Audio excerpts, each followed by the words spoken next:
ایک پرسکون اور خوبصورت گاؤں جہاں سورج کی نرم کرنیں مٹی کے چھوٹے گھروں پر پڑ رہی تھی، وہیں ایک ننھا سا لڑکا علی آسمان کی طرف دیکھتے ہوئے اپنے خوابوں میں کھویا ہوا تھا۔ اسے نہیں معلوم تھا کہ آج اس کی زندگی بدلنے والی ہے۔ علی کی ماں جو تھکن اور غربت کے باوجود مسکرا رہی تھی، نرمی سے بولی، بیٹا علی، گھر میں لکڑیاں ختم ہو گئی ہیں، کیا تم جنگل سے لے آؤ گے؟ علی نے فوراً سر ہلایا کیونکہ وہ ہمیشہ اپنی ماں کی مدد کرنا چاہتا تھا۔ علی نے اپنی چھوٹی سی کلہاڑی اٹھائی اور ہمت کے ساتھ جنگل کی طرف چل پڑا۔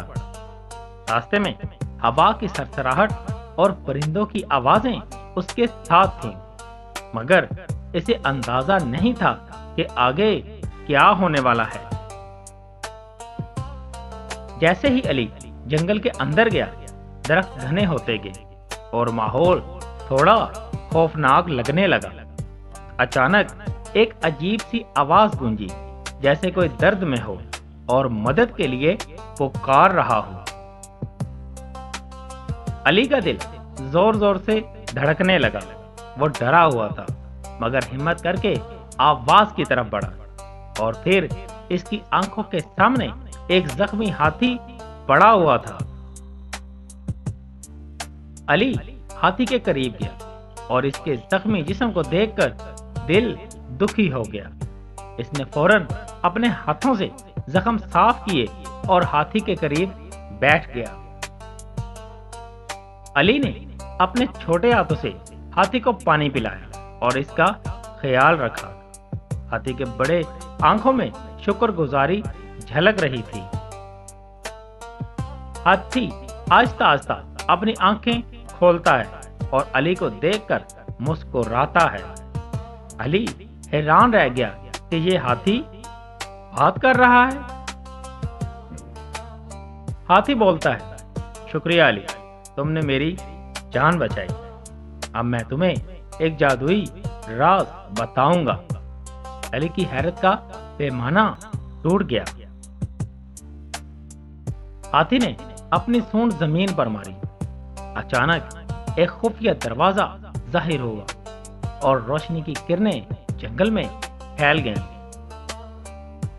علی قدم با قدم خفیہ دروازے کی طرف بڑھا۔ اس کا دل زور زور سے دھڑک رہا تھا کہ اندر کیا ہوگا۔ علی نے ہمت کی اور دروازے کے اندر داخل ہوا۔ وہاں روشنی سے چمکتا ہوا خزانہ اسے حیران کر رہا تھا۔ خزانے کی چمک دیکھ کر علی کے دل میں سوچ پیدا ہوئی، کیا میں یہ سب اپنے لیے لوں یا گاؤں کے لوگوں کے لیے؟ علی نے فیصلہ کیا وہ خزانے کو اپنے لیے نہیں لے گا۔ اس نے کہا، مجھے صرف یہ چاہیے کہ میرے گاؤں کے لوگ خوش رہیں۔ ہاتھی بہت خوش ہوا اور خزانے کی روشنی دھیرے دھیرے جنگل کی طرف پھیل گئی۔ روشنی گاؤں تک پہنچی۔ سب لوگ حیران اور خوش تھے۔ گاؤں میں خوشحالی اور مسکراہٹیں واپس آ گئی تھی۔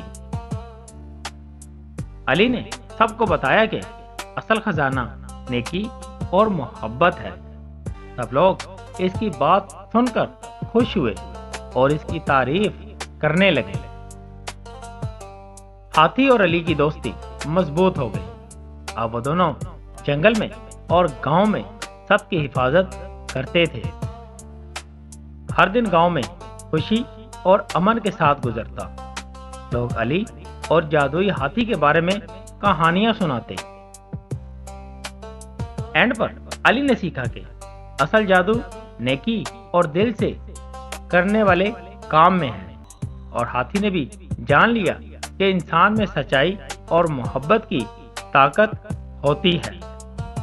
اور دوستوں، اگر آپ کو ہماری یہ ویڈیو اچھی لگی ہو تو ہمارے اس چینل کو لازمی سبسکرائب کریں اور اس ویڈیو کو دوستوں کے ساتھ شیئر کرنا نہ بھولیے گا۔